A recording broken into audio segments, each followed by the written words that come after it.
Good day, everybody. So today it's the 9th of June 2025, and I have been quiet for a while.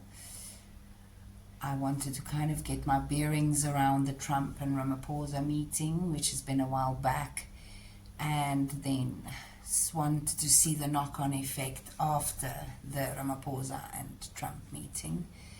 I think I was shocked, as everybody was, and everybody probably didn't expect Trump or President Trump to actually go so public and so hard,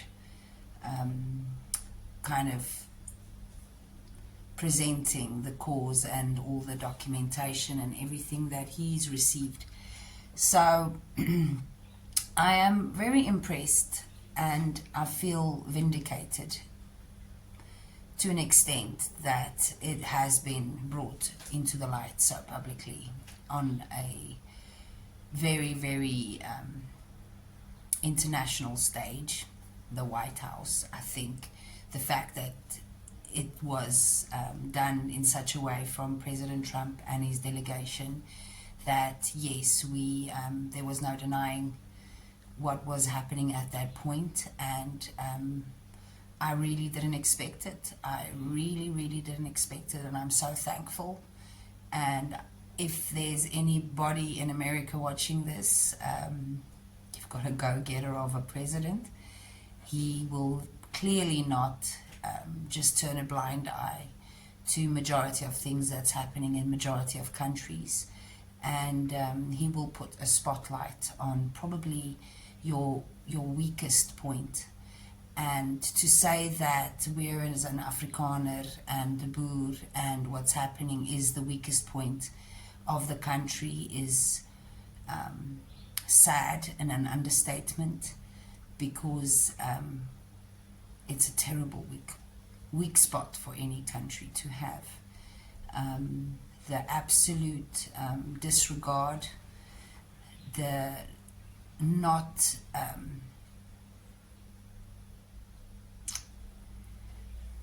not speaking to the Afrikaner directly of what's happening is sad.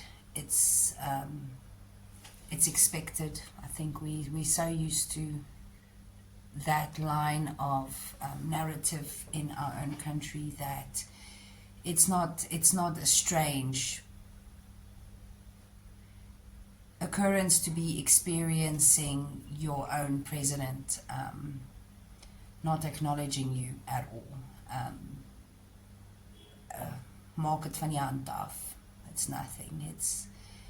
It's just absolutely nothing. So I want to speak about the rest of the world that's that quiet, and then the rest of the world that's not quiet. So since this week I've been watching Holland and Belgium and so many countries speaking up in Parliament. It's amazing to see what fire has been lit under, I would say, Caucasian communities, European communities. It's amazing to see. We do feel part of a global family, and it's amazing to see that we've got some big brothers around the world standing up for us, and just not backing down. I am very proud and thankful for that. So we were stuck in extreme weather today, so that's why the sun is playing with us. But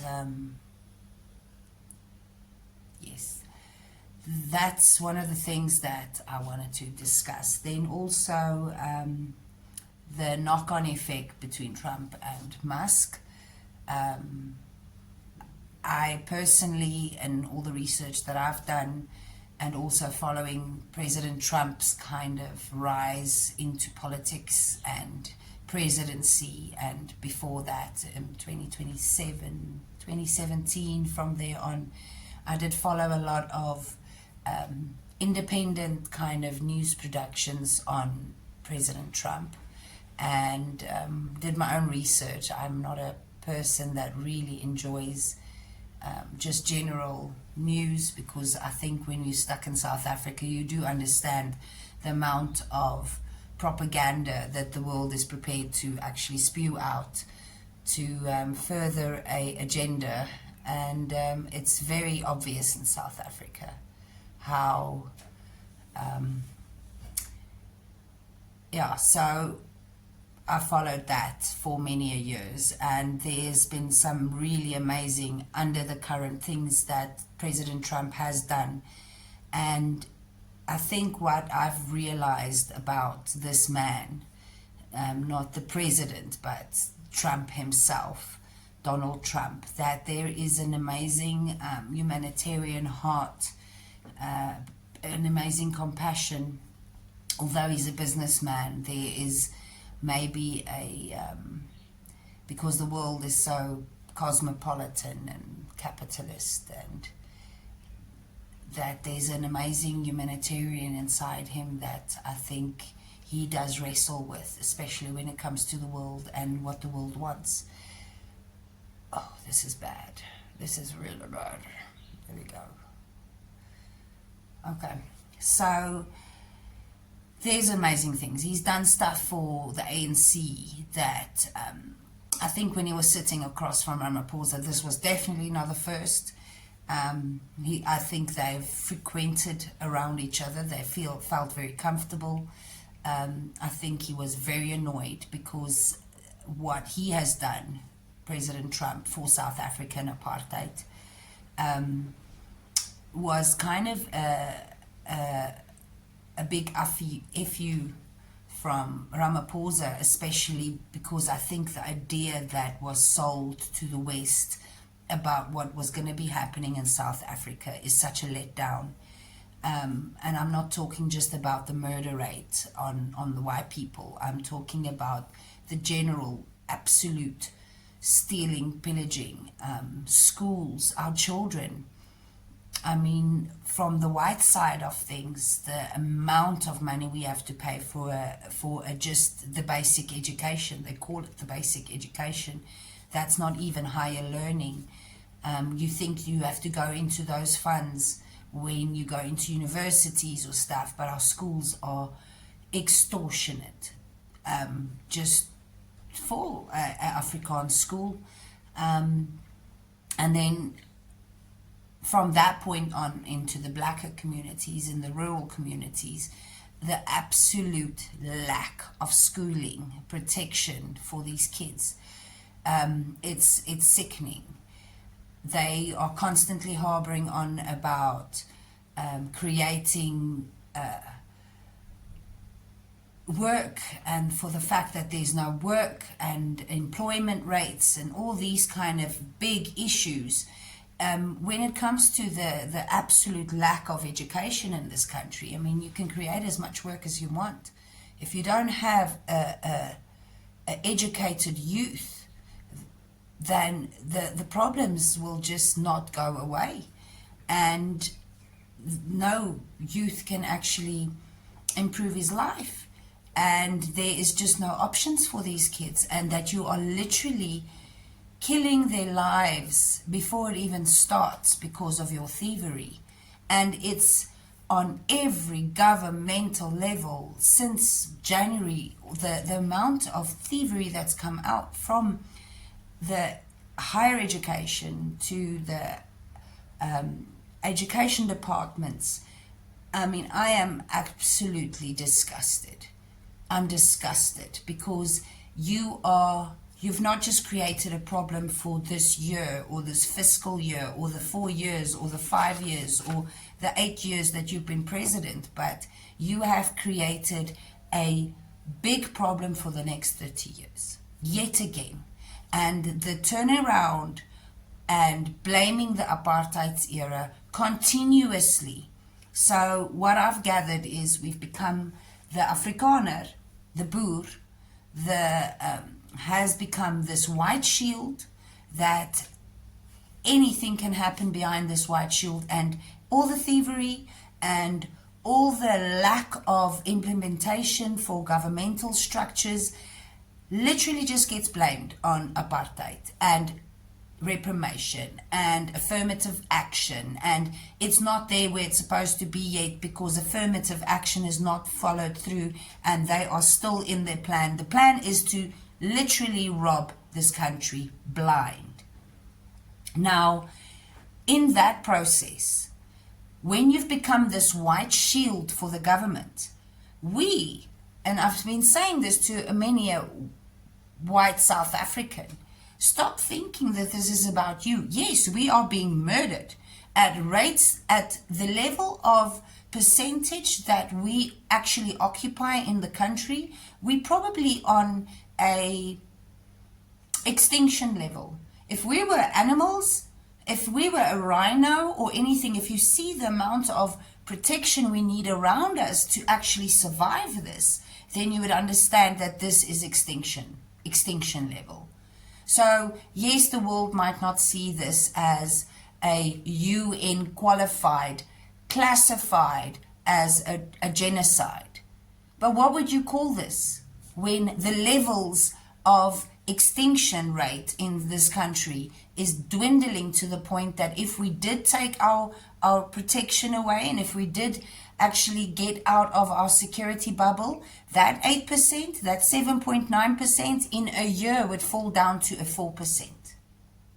So if we don't protect ourselves in such a way, and I mean it's militaristic, it's barbed wires, it's cameras, it's security companies, it's money, money, money. We are paying so much just to survive this country. For school and education, we're paying a shitload of money. For protection, we're paying a shitload of money. For electricity, certain areas, now they call it affluent areas. I mean, we're just kind of close to schools or in the east or wherever we find ourselves in. It seems to be the white areas, which it's not anymore. It's not anymore. They will classify it as that only because there's barbed wire around, because yes, we do tend to kind of congregate amongst our people, and saying that that's an issue is also kind of strange because I've traveled the world, and everywhere where I've traveled, communities congregate because you congregate because of the same food and the same music and being able to speak your language. And so why is it such a problem in this country? I don't understand. I mean, yes, we mingle. Yes, we can all be in restaurants and braais and actually in social gatherings together. But when you go to your communities and homes, we tend to want to know something familiar. And yes, South Africa's cultures are familiar to all of us and we speak all the languages. But then there is still that divide of little nitty gritty kind of things of the cultures that goes over everybody else's head. I don't understand why that's such a problem. I don't understand why Oranje is such a problem, considering that it is a Nyoma trust and the Zulus have all their communities and have their places, and majority of the people that actually live there is Zulu. You would feel odd and you'd be looked at odd if you are the foreigner going into that community and staying there. Unless you're married in, it's kind of a choice you don't make. And that's not racist, that's not segregist, that's not apartheid, that's human. It's a very human characteristic, no matter where you go in the world, to actually want to be amongst people that you understand without having to constantly explain why you do something and why you feel something and why you think something. It's exhausting in the end, trying to kind of constantly walk on, eggshells, because you might offend someone. You might kind of say something wrong because your culture, it's just odd. I mean, different worlds and different cultures, but we've got 11 of them, and it's not 11, it's more, all scattered amongst each other. So much so that the Bantu in South Africa, the South African can't even stand a foreigner that's their own color. So if you look at what's happening to the general kind of Mozambicans and Zimbabweans and people from Botswana and Somalians that come into South Africa, the absolute kind of hatred because you got a people that want to work, one, two, can work, and probably would do it for cheaper than undercutting your labor force. I get that, the fact that there is no work. But then the problem is, if you do employ the South African, what you find yourself doing is you are shooting yourself in the foot, because they've got a terrorist mindset to even work. So it's really strange. So now don't employ the people that want to work, and employ us, but we're prepared to just mess up your whole industry for you. And we are being strongholded in this society. And now I'm not talking, that's now black and white. And if we speak about white on white, we've got the old Afrikaners, the ones that probably was the start of Oranjas and stuff like that, that tends to kind of, I've been speaking to my community, and a lot of us do feel like we are being kept in a form of encampment, maybe because of the protection and what we need. But there is the social encampment also, that because you're not extreme right, and you can't be extreme left in this country, because if you're extreme left, then you're basically black, and then that's not kind of how you feel. You're stuck in the middle, and then in this middle space, which you are the shield for all the corruption, all the thievery, and then also being bled dry by your own communities just to keep you safe. It is really strange that we are kept hostage, financially, especially amongst these two groups. So that is kind of where we do find ourselves in. I feel that the middle set will be leaving. What I've experienced on social media mostly is this attack that the racists should leave. I've got a very, very, very sad story for you, and everybody that is kind of attacking people leaving in such a way. The racists will probably stay. The racists aren't afraid to stay. The racists are prepared for the battle that they prepared for. The people leaving don't want anything to do with this anymore.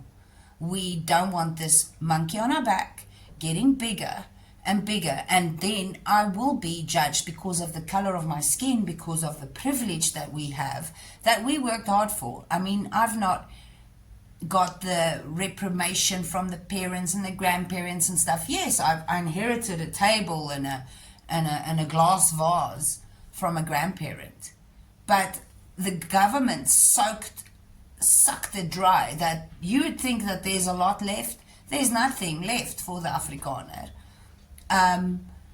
So in that space, you would think that you don't understand the fact that the racists are staying, and the ones that's leaving are the people that don't want their children dealing with this type of shit anymore. I said this, and I'll say this over and over again. My son will not die for Afrikaans. He's not going to fight this battle. It's not his battle to fight. It was not my battle to fight. Yet, I did come back and bend emotionally, morally, and every level. Everything that we believed in had to be decimated and pulled to pieces, because, like I said, we have to be defeated. So the more we get deeper into this, the more extreme it's going to get, because you're going to have these two extremes happening at this moment. I've been on a few spaces on X where there's been conversations about really extreme topics, and it's topics I don't really want to get involved in, because it tastes of extreme danger. It's scary. It's not appropriate for such public spaces. I can't believe they were having these conversations. I can't believe what's coming out of people's mouths. One woman said to me, and she's English, now we've got the Cape exit wanting to happen, that if the boer leaves, if the Afrikaner leaves, if the boer leaves, then who's going to protect us? I don't know. I really don't know. Maybe England, because England's very quiet. England's silent in the face of this. Why? Because of your 70,000 pension holders that stay in this country, that if you would say there's a problem, because you won't admit there's a problem, then you've got a problem in your country bringing all these people back in. So no, lots of money. I mean, pension holders in South Africa, pensions is 30 to 40,000, probably 50,000 rand. They come in, they buy land, they buy property, and it's the Afrikaners problem, or we are the protectors, because if those white people aren't there anymore, who are they going to come for? The other white people. Colonialism has not stopped in South Africa, and our government has allowed this.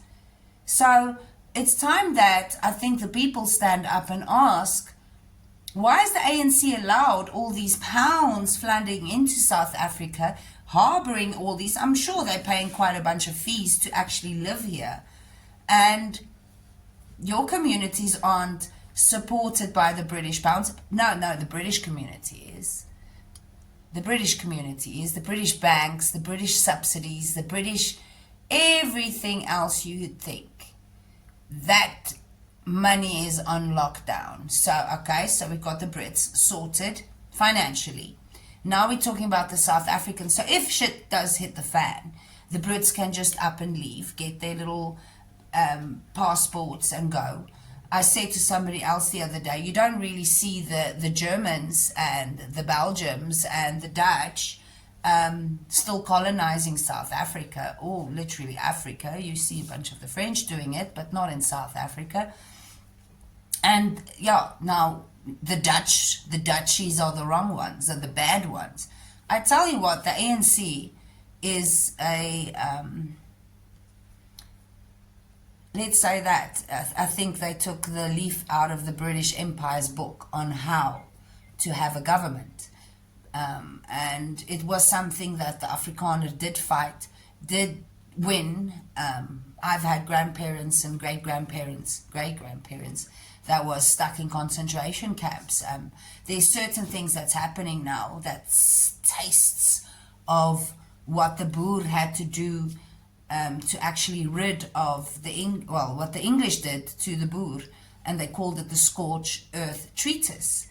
And that is decimating farms, burning them down, the cattle, the animals, sickness. I believe that the first sickness that was brought in was with the Scorched Earth Treatise, because there was a disease that decimated all the cows. So not long ago in Heidelberg, we've got foot and mouth disease jumping up, big herds being threatened, the meat market might be decimated. And these little kind of terroristic movements, they're not talking about our infrastructure. Well, the infrastructure has been absolutely decimated, and that is probably by the ANC themselves, white communities, all white areas in the cities. Nobody has streetlights. Nobody has streetlights. Nobody has streetlights.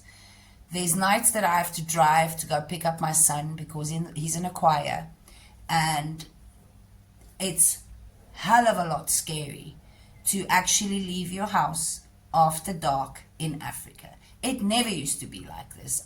I've been back since 2005, 2004-ish, and it's never been this dangerous. It's never been this scary, and is extreme at this point. There's no street lights. You drive in absolute darkness. There is a hell of a lot of potholes everywhere, so you can't even really see the pothole. So you are crawling on these streets, so scared for breaking down or anything, because it will be absolutely terrifying. It's not just terrifying, you know what will happen. You will die, or you'll be attacked, extremely attacked, not just like lightly kind of beaten up. You would be like badly bruised if you survive it. So these kind of things are, it's terrifying. It's terrifying living here. It's amongst the communities, they go, oh, we're so friendly, and yes, we are friendly, and we sit there with these especially the African communities, this very inviting presence, and it's such a lie. It's so dangerous. It's such a honey trap. It disarms you. It's Ubuntu and look, and the next minute you'll be annihilated. If you're white, it's you the target from that group.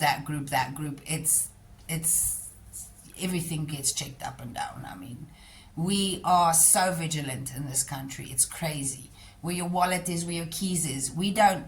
I mean, I was saying to one of my friends the other day, if America does happen, I'll be quite excited to be able to wear my jewels. I mean, you don't wear any jewels in South Africa. You can't wear your engagement ring. You can't wear any diamonds, any gold or diamonds. Everything that you see around, people are wearing, and women want to adorn themselves. This is an age-old thing. This is not just you showing us stuff that we want to steal. This is what our parliamentary leaders believe.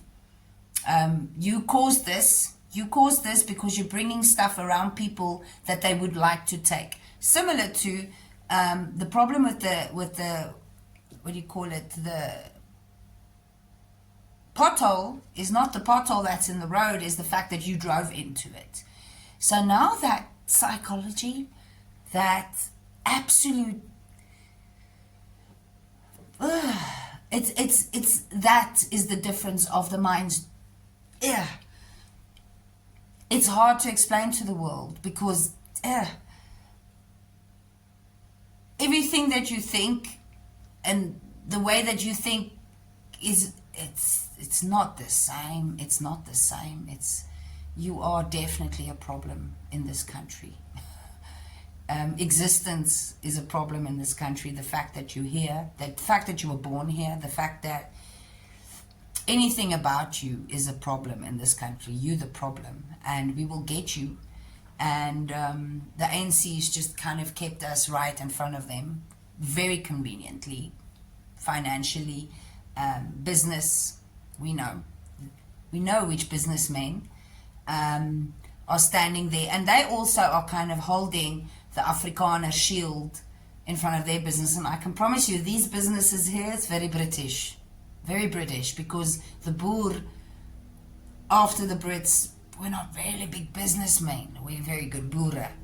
We had to become business inclined, but it's not centuries of business. Like we are very good at farming. The British are very good at conniving business. So I think it was very convenient for them to actually hide behind this Afrikaner nonsense. And you will not hear you don't hear of the Italians, you don't hear of the Portuguese, and you don't hear of the Greeks standing up and saying, whoa, we boere, we Afrikaners, we want to leave. You don't find that. And the reason why you don't find that is because they know they've got ancestral heritage and a country to go to. So here, where, yes, they've been here for centuries, similar, well, not as long, but quite a long time. But it doesn't mean that you don't have a country of origin to go to. Because in the 1900s, it's not even long, before the First World War-ish. So yeah, I am most of the Greeks, most of the Italians, most of the other nationalities, you don't hear them, you don't hear of them. And I asked my Greek client why, and she's like, Ananda, we've all have, and they've been here for a very long time, we all did our ancestral visas, like knock-on effect for years. And there's a lot of dual citizenships. So the fact that the people kind of can be supported and have like a country of refuge, they don't want that country. No. They don't want their own country because their own country is run by Muslims now. They don't want that. No. They just want to jump on our Osava bandwagon and hide again. and then go and hide in those little communities there, behind a shield, again, a white shield. And it's infuriating. It actually gets me pretty pissed off. Okay, so it's not all the communities. The minorities, I agree. The British, I don't. But the minorities, I agree. And I was speaking to one of the petrol attendants. She's working in the shop there.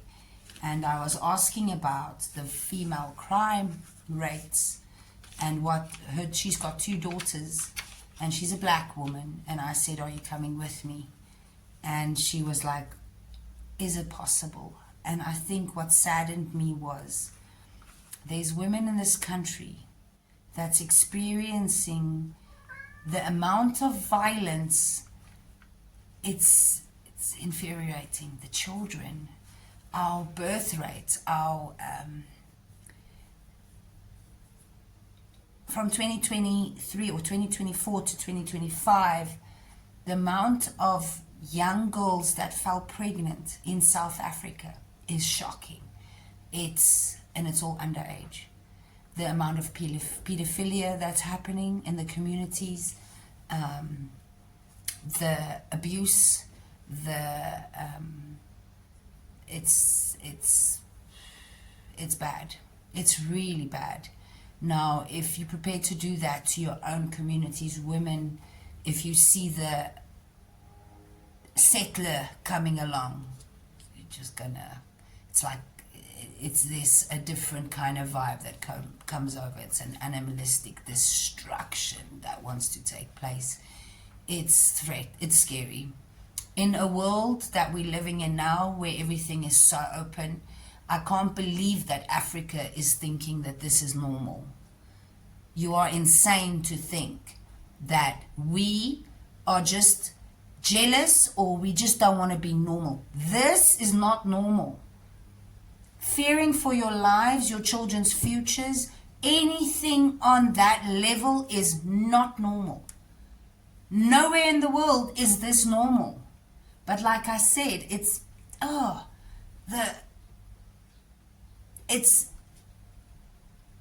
for my mind, it's not normal. For your mind, it's normal. And that's why it's not working. We need a divorce. I really need a divorce of this. Because it's running yourself silly against the wall, trying to explain why this is not normal. And it's just so normal. It's not normal. It was not even normal in apartheid's era. No matter what they say, that was not normal. Killing people the way that's happening now is not normal. It would have never happened. Never happened in those times. Because it's a God-fearing nation. But it says that God's left South Africa. It doesn't exist here anymore. What exists in South Africa is ancestral bloodletting and the need for drinking the blood of anything that comes around. Not anything really, the white man specifically. So it's frightening. It's frightening. God has left this country.